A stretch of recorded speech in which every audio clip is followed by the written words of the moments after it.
Bonjour tout le monde, alors dans cette vidéo on va voir la notion de B-arbre, mais en fait on va s'attarder plutôt aux arbres 2, 3, 4, c'est-à-dire qu'on va voir des exemples où en fait dans chaque nœud il y a soit une clé, deux clés ou de temps en temps trois clés aussi, là c'est pas représenté sur l'image mais voilà.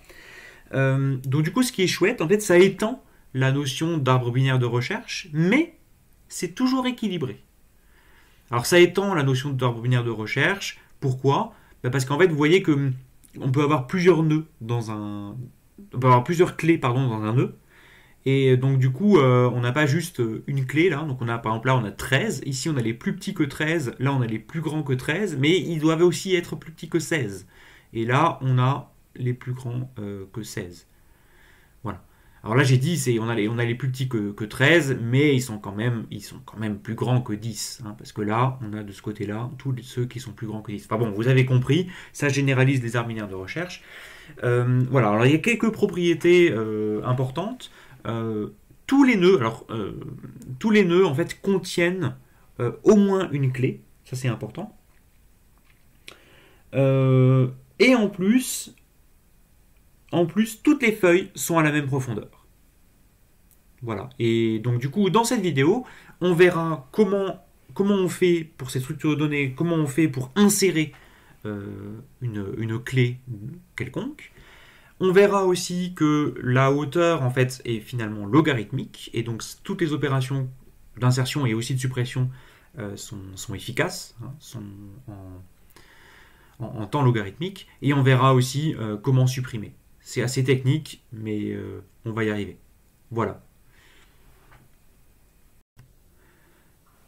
Pour expliquer comment l'insertion fonctionne dans un B-arbre, et même là on va s'intéresser que à des arbres qui sont des 2, 3, 4 arbres, donc c'est des B-arbres où on a juste 3 cellules au plus. On va faire un exemple. Donc par exemple je vais insérer 10.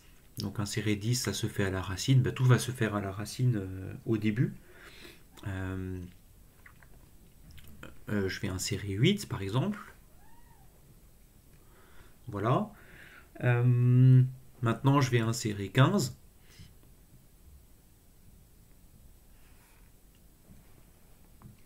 Voilà. Et maintenant, disons, on va insérer 5.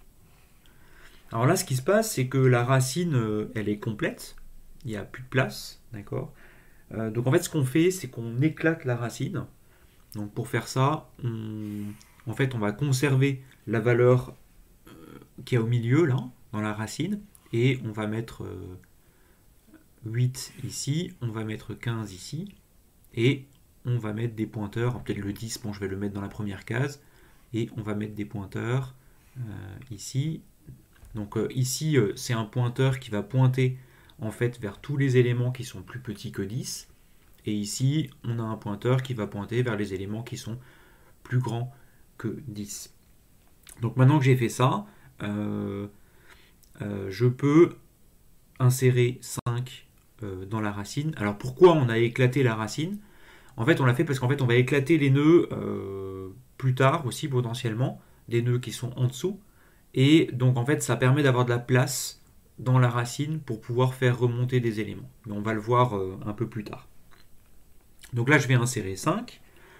Donc là je trouve l'endroit où je vais insérer. Donc c'est dans ce sous-arbre là. Et j'ai plus qu'à l'insérer. Voilà. Donc je continue, maintenant je vais insérer 9. Donc insérer 9, pareil, le sous-arbre il est ici, pas de souci. Maintenant je vais insérer 7. Et donc là on va avoir un phénomène de nouveau d'éclatement. Donc là la racine il n'y a pas de souci, mais ici le nœud il est complet, donc du coup je vais l'éclater. Donc pour l'éclater, je vais faire remonter 8 ici. Donc là les pointeurs c'est n'importe quoi, hein, donc je vais les effacer pendant un petit moment. Donc je vais faire remonter 8 que je mets ici. Et là j'éclate. Donc éclater revient à faire ça. Je mets 9 ici. Voilà. Et les pointeurs sont comme ceci. Et là maintenant je me repose la question dans quel sous-arbre je vais mettre 7. Enfin c'est l'un des deux. Hein. Et donc je vais mettre 7 ici. Et donc là, vous voyez, on a éclaté, donc on a fait remonter le 8, donc il fallait de la place dans la racine pour le faire. Voilà, donc on peut continuer. Si par exemple j'insère 17, pas de souci, ça se fait ici. J'insère 16, pas de souci, ça se fait ici. Et de la même manière, on peut refaire un éclatement. Donc si j'insère 13, je vais devoir l'insérer là. Mais comme ce nœud-là est complet, je vais devoir faire un éclatement. Donc je vais prendre ici, je vais rajouter lui. Alors comme ça, donc un éclatement. Donc du coup 16 va là-haut. Le 17, lui, voilà, il est éclaté. Et il y a un pointeur comme ceci qui se met. Voilà, donc là je veux insérer 13. Donc maintenant je me repose la question dans quel sous-arbre je vais mettre 13. Donc c'est celui-là hein, qui contient les valeurs qui sont entre 10 et 16. Et du coup je l'insère ici. Voilà. Donc maintenant je veux insérer par exemple 12. Et là je me rends compte que la racine elle est complète. Donc c'est un problème parce que plus tard je vais peut-être éclater des nœuds et donc j'aurai plus de place dans la racine. Donc ce que je vais faire, c'est que je vais éclater la racine maintenant. D'accord. Donc le 10 va remonter et je vais du coup mettre un nœud pour lui. Donc il y a 10 ici. Voilà, il y a 16 ici. Et donc je dessine les pointeurs. Tac, tac. Et puis là, bon, bah, c'est complètement n'importe quoi. Peut-être le plus simple, c'est que j'efface tout et on va voir comment ça se reconnecte. Donc là, c'est comme ça. Comme ça. Voilà. Et là, je veux donc insérer 12. Du coup, je vais de ce côté-là et il se trouve que 12 va s'insérer ici.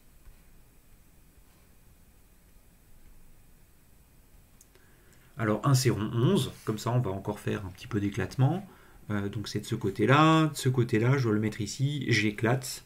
Donc, du coup, j'ai besoin de place. Tchouk. Donc, le 13 lui remonte. Le 12 et le 15 restent là. Donc j'ai fait remonter le 13, mais du coup je vais le mettre à sa bonne place, hein, bien sûr. Voilà, donc là c'est OK. Et je mets pointeur ici. Et là je me repose la question, où est-ce que je mets le 11? Et je le mets ici. Voilà. Donc les 2, 3, 4 arbres et aussi les B-arbres hein, donc ont cette particularité. Vous remarquez qu'en fait, tout le temps, les feuilles ici ont été à la même profondeur. Ça, c'est important. Voilà. Et il n'y a pas de cellules vides non plus. Il n'y a pas de nœud vide. Hein. Ça, c'est un point qui est important aussi. Donc, pour résumer l'insertion, la réelle insertion d'une clé se fait toujours dans une feuille. Et puis entre-temps, quand on part de la racine pour trouver cette feuille, en fait, si on tombe sur un nœud qui est complet, on l'éclate. En fait, on l'éclate pour que, en fait, on ait toujours un nœud qui soit pas complet, pour qu'on puisse avoir des éclatements qui viennent se faire plus bas dans l'arbre. Et on note aussi que, en fait, c'est l'éclatement à la racine qui fait augmenter la hauteur de l'arbre. Voilà. Donc en fait, les éclatements font monter à chaque fois, une clé. Donc ce qui remplit un peu l'intérieur de l'arbre. Et quand vraiment la racine est complète, bah, c'est là qu'elle sera éclatée et du coup la hauteur de l'arbre augmente. Alors la hauteur de cette structure est logarithmique. Donc ça c'est chouette parce que l'insertion du coup se fait en temps logarithmique et la suppression aussi d'ailleurs qu'on n'a pas encore vu mais qu'on va voir après. Alors pourquoi la hauteur est logarithmique? En fait si j'appelle h la hauteur, en fait ce qui est chouette c'est qu'on voit que ça contient un arbre binaire complet de hauteur h à l'intérieur. Et donc en fait le nombre d'éléments qui est encore plus grand que le nombre de nœuds qu'il y a dans cet arbre binaire complet. Donc je dis binaire, hein, c'est-à-dire que par exemple ça c'est des trucs qui sont en plus. Donc c'est encore plus. C'est vraiment une borne un peu grossière. Hein. Il y a l'arbre binaire qui est à l'intérieur, qui lui est de hauteur du coup logarithmique en le nombre de nœuds de cet arbre-là. Et comme des nœuds, il y en a encore plus. Du coup, on a bien une hauteur qui est logarithmique. Alors, la suppression, elle est un petit peu technique. Enfin, l'insertion l'était aussi, mais là, ça va être un petit peu plus technique parce qu'en fait, on peut supprimer des clés qui sont à l'intérieur, qui sont dans des nœuds internes de l'arbre et pas seulement aux feuilles. Donc, c'est un petit peu plus technique à cause de ça. Voilà. Alors, on a vu que pour l'insertion, il fallait rencontrer des nœuds qui étaient incomplets. Et puis, s'il était complet, on faisait un éclatement. Là, on va demander à ce que les nœuds qu'on va traverser, enfin sauf la racine c'est pas très grave, mais les autres nœuds qu'on va traverser, il faut qu'ils soient comme celui-là, c'est-à-dire qu'ils aient au moins 2 clés à l'intérieur. Alors pourquoi? Parce que s'il n'y a qu'une seule clé, le problème c'est que par exemple si j'essaie de supprimer 8, le problème c'est que ce nœud il va être vide. Ce nœud-là va être vide, et je ne peux pas le supprimer comme ça, parce que si je le supprime, si ce nœud-là je le supprime, je remonte ces deux nœuds, et du coup les feuilles ne seront pas à la même hauteur. Enfin, c'est n'importe quoi. Bon, justement, essayons de supprimer 8. D'accord? Alors pour supprimer 8, on part de la racine. 8 n'est pas à l'intérieur. Du coup, on va regarder de ce côté-là. Donc là, il y a effectivement un problème, c'est que ce nœud-là contient, comme on vient de le voir, uniquement une seule clé. Du coup, ce qu'on va faire, c'est qu'on va faire descendre le 10, là, d'accord? Et on va faire remonter le 13, comme ça. Bon, alors là, il y a un pointeur qui n'est pas correct, c'est celui-là, d'accord? Donc, je vais corriger. Voilà.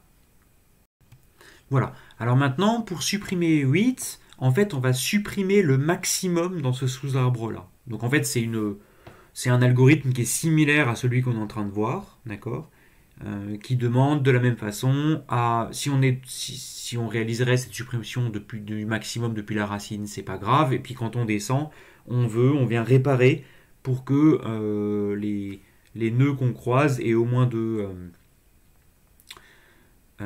clés. Alors ça, on le fait uniquement justement si ce nœud-là a 2 clés. Donc là, il se trouve qu'il a 2 clés, donc du coup, c'est ce qu'on décide de faire. On décide de prendre le maximum là-dedans. Et là, c'est une feuille, la suppression est gentille. Du coup, je viens remplacer le 8, je l'enlève, et je viens le remplacer par le 7. Et voilà, j'ai réussi à supprimer 8. Alors maintenant, on continue, supprimons par exemple le 7. Donc là, pas de souci, je pars de la racine, je veux supprimer 7. Là, je trouve effectivement 7. Mais là, la situation est différente. Je peux pas faire ça. Je peux pas prendre le maximum et venir le remplacer. Ça, j'ai pas le droit de faire parce que je vais avoir ici un nœud qui est vide. D'accord? Donc ça, c'est n'importe quoi. Du coup, ce que je vais faire, c'est que en fait, j'ai la place. C'est-à-dire que à la fois ce nœud et ce nœud contiennent que un élément. Donc en fait, ce que je peux faire, c'est que je peux les fusionner avec le 7. Donc je fusionne, comme ceci. Voilà. Et là, donc ce nœud-là, il s'en va. Et je déplace du coup mon pointeur comme ceci. Et maintenant, je peux supprimer 7 tranquillement. Ici, c'est une feuille. Et puis je supprime. Maintenant, disons, je veux supprimer 12. Donc là, je pars toujours de la racine. Là, tout va bien. Je prends le sous-arbre qui est OK. Je me rends compte que là, il ne va pas. Il ne contient pas 2 éléments. Son frère voisin, ici, pareil, ne contient pas 2 éléments. Il n'en contient qu'un seul. Du coup, ce qu'on va faire, c'est qu'on va faire une fusion. Donc faire une fusion, c'est faire ça. D'accord? Et maintenant, on se rend compte que la racine, là, n'a plus d'éléments. Donc là, on l'enlève. Donc en fait, l'arbre, il perd. Sa hauteur diminue de 1.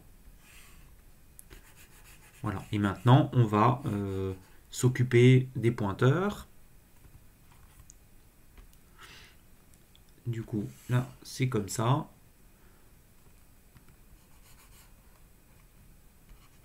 J'efface tout.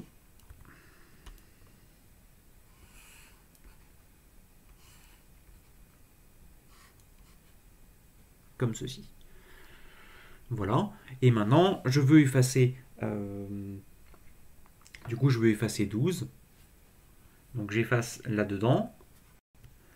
Donc je retrouve du coup ce nœud qui est une feuille qui a le bon nombre qui a bien au moins 2 clés à l'intérieur. Et donc du coup je peux effacer 12 comme ceci. Bon, c'est tout pour aujourd'hui. Merci beaucoup et à bientôt.